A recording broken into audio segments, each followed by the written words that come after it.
Good morning, students. Myself, Dr. Rita Kumari, department of psychology, Marwari college Ranchi. आज मैं semester 5 के students के लिए पेपर DSC 1 का पेपर का नाम है पॉजिटिव साइकोलॉजी, सकारात्मक मनोविज्ञान। इसके अंतर्गत यूनिट 1 में हम लोगों ने पढ़ा कि सकारात्मक मनोविज्ञान की परिभाषा एवं स्वरूप, definition and nature of positive psychology. आज हम लोग पढ़ेंगे पर्सपेक्टिव्स ऑफ पॉजिटिव साइकोलॉजी, सकारात्मक मनोविज्ञान का दृष्टिकोण या परिप्रेक्ष्य या आयाम या प्रासंगिक निर्माण, सब एक ही चीज़ होता है। तो सकारात्मक मनोविज्ञान का दृष्टिकोण। सकारात्मक मनोविज्ञान का दृष्टिकोण कहने से तात्पर्य यह है कि किन किन बातों पर आपको अपने जीवन में सुख की प्राप्ति होती है, संतोष की प्राप्ति होती है, किस किस बात में आपको सेटिस्फैक्शन होता है, आप कौन सा वो कार्य करना चाहते हैं जिसके द्वारा आपको अपने जीवन में आगे बढ़ने का मौका मिलता है, कौन सा ऐसे रचनात्मक कार्य हैं, कितने आप इस समाज में अपने लिए आशावाद हैं, आप में भावात्मक बुद्धिमत्ता, इंटेलिजेंसी आप में कितनी है, आपके व्यक्तिगत ताकत, पर्सन एनर्जी आप में कितनी है। इन सब बातों को इस दृष्टिकोण के आधार पर बतलाने का प्रयास करूंगी। नंबर 1, खुशी। खुशी शब्द से ही यह महसूस होता है कि इसका निर्माण सकारात्मक मनोविज्ञान की एक महत्वपूर्ण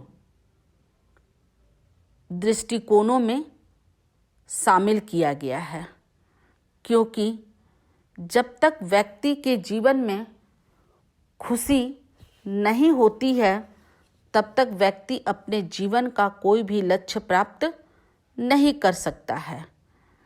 यह एक नई अवधारणा नहीं है, क्योंकि खुशी ही ऐसी चीज़ है जो व्यक्ति को अपने जीवन के सुखद और दुखद लक्ष्यों को प्राप्त करने में सफल होता है। व्यक्तिगत कल्याण के द्वारा व्यक्ति अपने जीवन में किस प्रकार से संतुष्टि का स्तर, लेवल ऑफ सेटिस्फैक्शन, सकारात्मक और नकारात्मक प्रभाव किस प्रकार प्रभावित होता है, यह खुशी के द्वारा ही पता चलता है। नंबर 2, विशेष भलाई। खुशी के निर्माण में ये कहा जा सकता है कि व्यक्ति का यह आंतरिक दृष्टिकोण है और व्यक्तिगत दृष्टिकोण भी है। यह व्यक्ति द्वारा निर्मित होता है। जीवन की संतुष्टि, सकारात्मक प्रभाव और नकारात्मक प्रभाव व्यक्ति खुद अपने अंदर निहित समाहित करके रखता है और अपने अंदर के द्वारा अपने खुशी को जाहिर करता है। लेकिन विशेष भलाई समाज से होता है। समाज में आप किस ढंग से किसी दूसरे की भलाई करते हैं उसे विशेष भलाई कहा जाता है। जैसे कोविड-19 के समय में बहुत सारे संस्थाएं, NGO, यहाँ तक कि जो आम व्यक्ति थे वो भी बढ़ चढ़ कर हिस्सा लिए और उन गरीबों, उन मददगारों, उनके लिए आगे बढ़े। ये एक सकारात्मक मनोविज्ञान का एक बहुत ही अच्छा उदाहरण विशेष भलाई में जाता है। नंबर 3, व्यक्तिगत कल्याण। व्यक्तिगत कल्याण का अर्थ है कि व्यक्ति समाज में रहकर अपने विचारों के द्वारा, अपने व्यक्तित्व विकास के द्वारा, अपने स्वायत्ता के द्वारा नियंत्रण के द्वारा, अपनी स्वीकृति के द्वारा अपने उद्देश्य का किस प्रकार से विकास करता है और दूसरे को किस प्रकार से वह अपने आप के कार्यों के द्वारा उसे लाभ पहुंचाता है और उसका किसी समाज के उन लोगों को किस प्रकार भलाई करता है, कल्याण करता है, ये सकारात्मक मनोविज्ञान के द्वारा ही व्यक्ति के सकारात्मक सोच से ही उत्पन्न होता है। जब तक व्यक्ति में सकारात्मक सोच खुद से इंटरनल आंतरिक नहीं उत्पन्न होगा, तब तक व्यक्ति कोई भी कल्याण का कार्य नहीं करता है।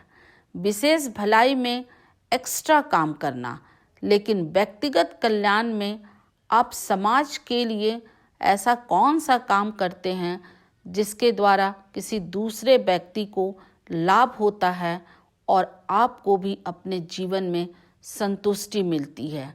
जैसे किसी गरीब बच्चे को पढ़ा देना, किसी गरीब बच्चे को स्कॉलरशिप दिलवा देना, किसी को पूरे साल भर की फीस दे देना, ये सब व्यक्तिगत कल्याण के दृष्टिकोण से में आता है। नंबर 4, सकारात्मक भावनाएं, पॉजिटिव फीलिंग्स। व्यक्ति में अपने अंदर सबसे पहले प्रासंगिक निर्माणों से एक सकारात्मक भावनाएं उत्पन्न होती हैं, जैसे प्यार या हास्य। इनमें से व्यक्ति को जिस बात से खुशी मिलती है वह खुशी या तो आंतरिक होती है या बाहरी होती है, लेकिन जो खुशी आंतरिक भलाई की भावना से होती है और जो व्यक्ति को उस कार्य को करने में संतुष्टि मिलती है, उसे ही सकारात्मक भावनाएं कहा जाता है। नंबर 5, लचीलापन।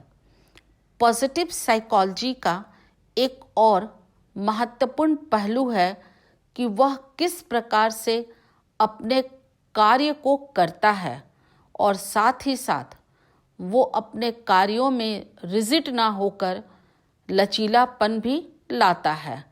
उदाहरण के लिए पारंपरिक मनोविज्ञान ने अध्ययन किया है कि कौन से कारक हस्तक्षेप करने और रोकने के लिए कुछ ऐसे प्रतिक्रियाएं होती हैं जिसके कारण व्यक्ति को अपने जीवन में बहुत सारे कार्यों के लिए लचीलापन लाया जाता है। जैसे डिसिप्लिन, अनुशासन अपने आप में एक बहुत अच्छी चीज़ होती है, लेकिन अति अनुशासन भी बहुत व्यक्ति के जीवन के लिए हास्यपूर्ण होती है। अधिक अनुशासन करने से व्यक्ति अपने जीवन में कठोर से कठोर कदम उठाने की कोशिश करता है। समय के साथ अपने आप को बदलना, अपने विचारों को बदलना, ये लचीलापन का उदाहरण है। सकारात्मक मनोविज्ञान में यही कहा जाता है कि व्यक्ति अपने विचारों के द्वारा समय समय में लचीलापन, फ्लेक्सिबिलिटी उनमें होनी चाहिए।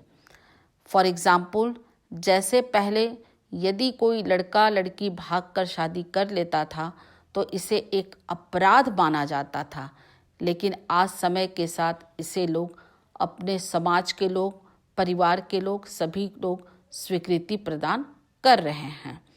आशावाद।